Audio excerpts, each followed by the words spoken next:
मैं रिजवान असद और आप देख रहे हैं नशे में न्यूज। 14 दिन कबल हमने आईएमए की एक स्टोरी की थी जिसने साबिक शिवाजी नगर के एमएलए के बारे में, उनकी प्रॉपर्टी के बारे में जो जब्त होने वाली थी, हमने सबसे पहले नशे में न्यूज में दिखाया था।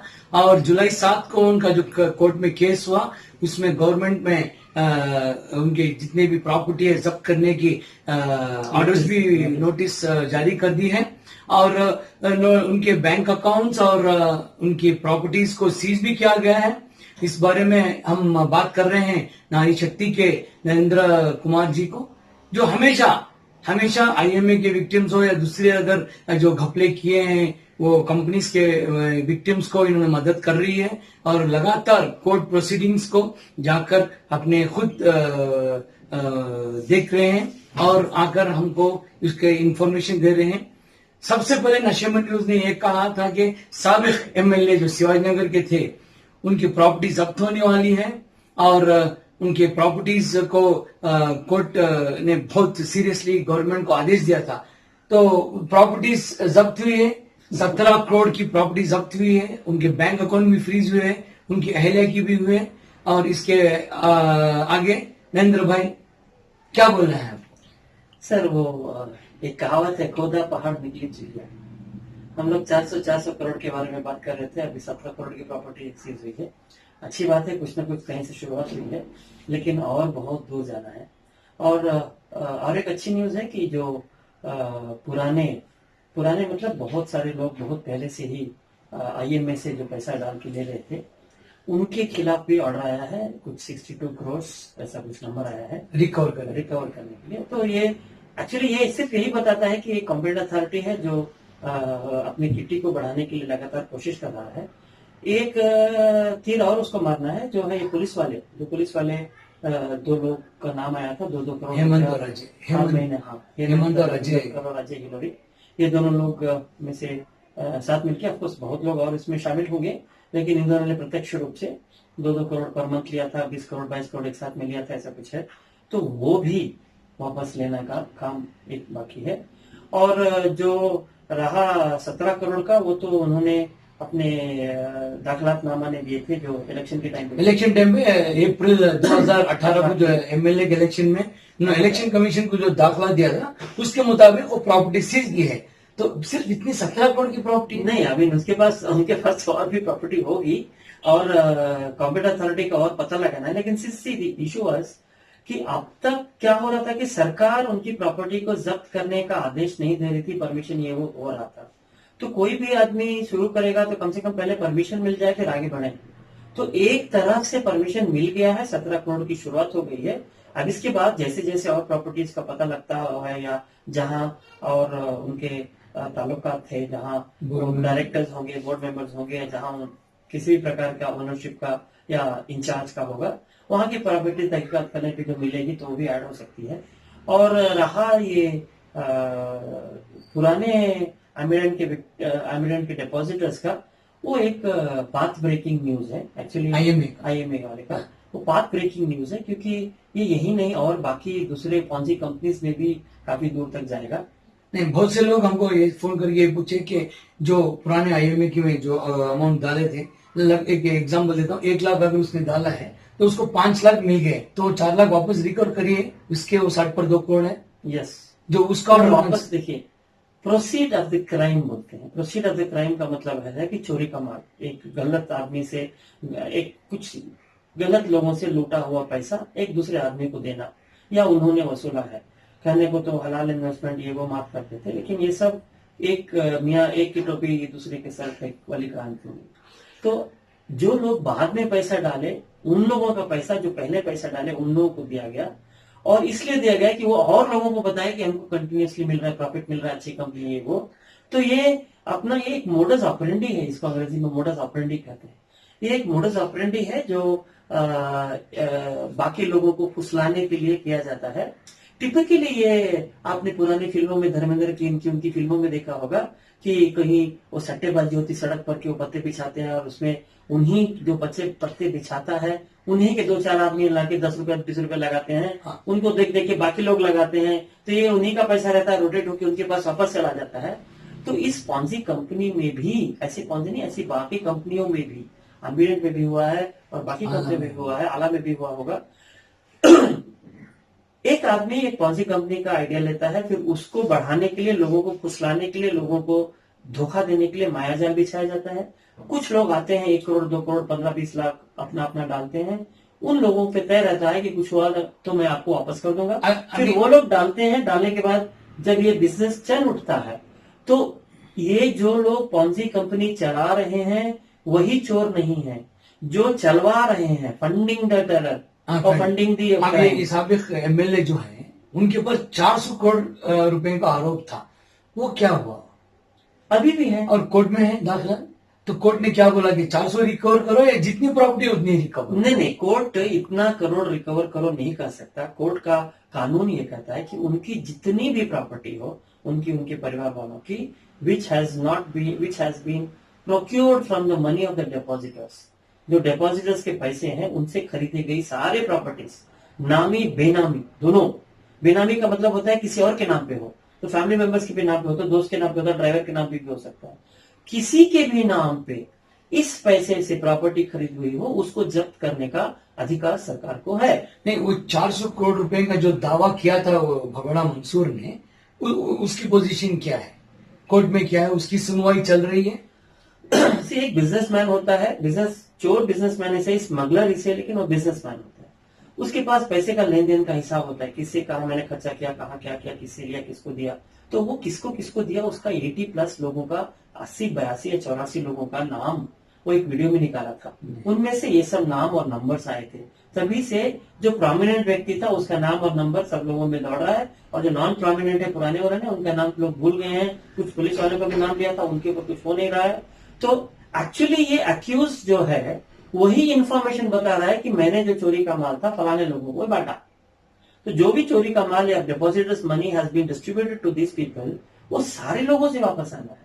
तो खाली एक ही 2 नाम लेके हम, अब 2900 करोड़ का टोटल टर्नओवर हुआ था, 2900 करोड़ में से 400 करोड़ एक आदमी का, वो पॉलिटिकल रीजन की वजह से 400 करोड़ अटक गया। बाकी के 2500 करोड़ कहाँ है, वो कौन लेके गया? पिछली बार हमने सुना था कि जो पुराने विक्टिम से जिन्होंने एक्सेस पैसा लिया है वो 532 करोड़ या 530 करोड़ के पास आता है, वो भी करीबन 2-3 हजार लोगों का नाम था। तो वही only 100 people have been notified. जब 500 करोड़ वापस लेना है जो पुराने इन्वेस्टर्स थे, तो खाली 100 लोगों से 62 करोड़ क्यों लेना है? ठीक है। और मैं ये नहीं कहता कि हर उस आदमी से लो जिसने एक्स्ट्रा पैसा लिया हो, कई लोग उनमें से जेन्युइन भी होंगे, उनको मिल गया होगा, वो अलग बात है। See you can not extend it everywhere, because हर जगह जाएंगे तो तकलीफ सर एक और बात है, जो लोग उनका सोना प्लेज किया है, गिरवी रखा था आईएमए में, वो रिकवर, उसकी स्टेटस क्या है? वो हर property has to be pooled, made absolute मतलब उसको बेचना है, ऑक्शन करके या बेच करके उसका कैश बैंक में जमा करके फिर वो पैसा डिस्ट्रीब्यूट करना है। अच्छा, अभी जो वो भगोड़े मंसूर की जो बिल्डिंग में जो टेनेंट्स हैं, वो मार्टिगेज लेके फ्लैट लिया है। मसलन एक आदमी ने 30 लाख रुपए देके फ्लैट मार्टिगेज को लिया है, अभी वो प्रॉपर्टी हैज बीन सीज। वो जो आदमी जो 40 लाख रुपए देके मार्टिगेज लिया है, उसकी क्या है पोजीशन? उसको अगर 40 लाख कब मिलेंगे, या प्रॉपर्टी बिकने के बाद मिलेंगे, या वो छोड़ने के बाद मिलेंगे? क्यों बहुत लोग कोर्ट को जाके स्टे ऑर्डर लेके आए। कोर्ट राहत देता है इस दलील पर कि आज नहीं तो कल आप प्रूव कर ले जाएंगे कि आपको ये आपका हक है और आपको मिलना चाहिए। लेकिन आपका हक है कि नहीं पता नहीं। सबसे बड़ी बात तो ये है कि वो इन्वेस्टर नहीं है, उसने 40 लाख रुपए दिया है आईएमए को जाके। 3 कंपनीज और हैं। एक कंपनी का नाम है होमिगो, दूसरी कंपनी का नाम है कनवा, तीसरी कंपनी नाम है सम मनोहर। ये तीनों कंपनी में कुछ लोगों ने क्या किया है कि लोगों से पैसा ले लिया है कि हम आपको एक साल तक 2 साल तक लीज पे घर देंगे। फिर उन लोगों ने लैंडलॉर्ड से परमिशन वो एग्रीमेंट किया था कि हम आपसे लेंगे, इनको देंगे। ठीक है। इन लोगों ने इनसे पैसा तो ले लिया लेकिन इनको दिया नहीं। तो लैंडलॉर्ड क्या बोलता है, ये मेरा घर है, मेरे को पैसा जो देगा उसको, इसे नहीं दिया तो मैं नहीं कुछ नहीं करता। तो आईएमए के मामले तो इसमें ये फ्रॉड है। फ्रॉड क्या है कि आपकी कार ही नहीं है लेकिन आप उसको बेच दी। वो ताजमहल बेचने जैसा है। नहीं, अभी किसी ने आईएमए में किसी ने ताजमहल बेचा है, तो वो ताजमहल जिसका है वो उसको कैसे मिलेगा? वो पर्सनल वो हो जाता है ना। तो अभी जो प्रॉपर्टी जितने भी जब्त किए हैं उसमें बहुत से लोग टेनेंट्स हैं, तो उनकी क्या पोजीशन, उनकी क्या टेनेंट्स की पोजीशन ये है कि जब इनके नाम की जो प्रॉपर्टी थी इन लोगों की, अगर उनके नाम पे सचमुच की प्रॉपर्टी है और वो प्रॉपर्टी इन्होंने मॉर्गेज किया है, तो वो डिपॉजिटर्स मनी है, वो प्रॉपर्टी भी उन्हीं की है। तो ज्यादा से ज्यादा क्या हो, ये लोग बोलेंगे सर हमको पता नहीं था कि ये फ्रॉड कंपनी है, तो हमको भी मेरा पैसा मिलना चाहिए। तो वो कोर्ट डिसाइड करेगा, कोर्ट मिलेगा नहीं मिलेगा इससे गारंटी नहीं देता। क्यों? क्योंकि वो लोग डिपॉजिटर है कि नहीं ये तय नहीं, करता वो डिपॉजिटर नहीं है सर। एक आम आदमी, एक ऐड आया था कि ये मैं बिल्डिंग है, इसमें आके तुम 10 लाख की 20 लाख या 30 लाख लीज पे दो और रेंट ये है। तो कोई एक आम आदमी गया, अच्छी अपार्टमेंट थी, उसने 30 लाख रुपए दे दिया, स्पेंसर रोड में या कहीं बनाया, तो अब वो बेचारा फंस गया है, उसको 30 लाख भी गया और बिल्डिंग जो है गवर्नमेंट ने कब्जा कर लिया। उसकी पोजीशन क्या है? ठीक, गवर्नमेंट ने कब्जा कर लिया, उसकी दूसरी पोजीशन है, एब्सोल्यूट करने की तीसरी पोजीशन। सबसे बड़ी पोजीशन यह है कि लोग केपीआईडी एक्ट में कहता है कि अगर जिस प्रॉपर्टी में कुछ बिजनेस या कुछ ऐसा चल रहा है और आप उसको सीज करके एब्सोल्यूट करते हैं, तो जब तक वो बिकता नहीं है तो तब उनके तक पैसे नहीं, तब तक उस बिल्डिंग में खलल न डाला जाए। जो the people are there let can peacefully live in that building. Once it is optioned off, किसी को बेच दिया गया, उसका पैसा ले लिया गया, फिर वो जो नया आदमी आता है वो उसके ऊपर है कि वो क्या करना चाहता है।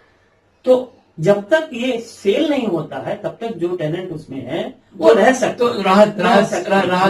रह सकते हैं।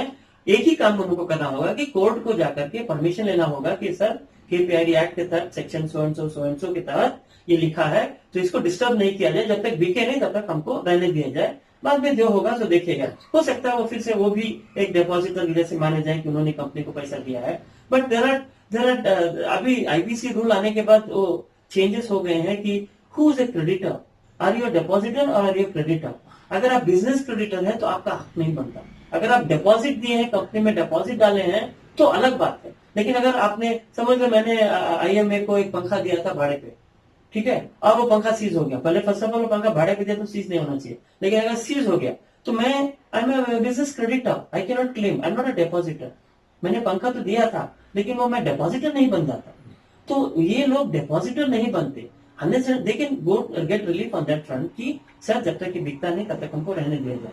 लेकिन उसके बाद जो पैसा उन्होंने एक्स्ट्रा दिया था वो आईएमए के डिपॉजिटर माने जाएंगे नहीं माने जाएंगे, ये उनको कोर्ट में जिरह करके बतानी पड़ेगी। सर एक और एक डाउट है, कोर्ट में जून 30 का एक ऑर्डर था कि आईएमए की जो स्कूल वीके उबैदुल्ला स्कूल है उसका जब्त करना चाहिए और या उसका 10 करोड़ रुपए करना है, तो 10 करोड़ रुपए कैसे रिकवर करेंगे, कौन देगा? गवर्नमेंट का स्कूल है, गवर्नमेंट ने जिससे लिया है उसको वापस किया जाए।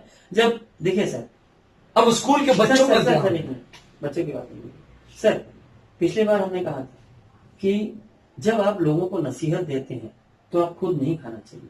अब जब गवर्नमेंट ही लोगों के खिलाफ केस करती है कि प्रोसीड एज ए क्राइम नहीं लेना चाहिए, तो आप गवर्नमेंट होके प्रोसीड एज ए क्राइम कैसे ले सकते हैं? आप बोलेंगे नहीं हमको दान में दिया गया, अरे चोरी का माल था। आप जो चोरी का माल दान में देता है उसको भी सजा देते हैं, जो दान में लेता है उसको भी सजा देते हैं, तो आप गवर्नमेंट हो कि कैसे दान ले सकते हैं चोरी का माल?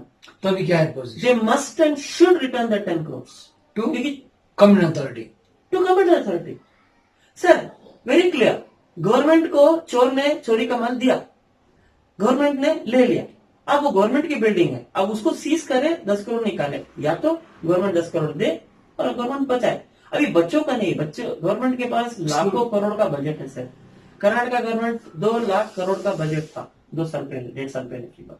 2 लाख करोड़ का बजट है, 10 करोड़ उसको फर्क भी नहीं पड़ता। They should return back the money to the IMA and prove and prove कि गवर्नमेंट चोर नहीं है, चोरी का माल नहीं लेती है।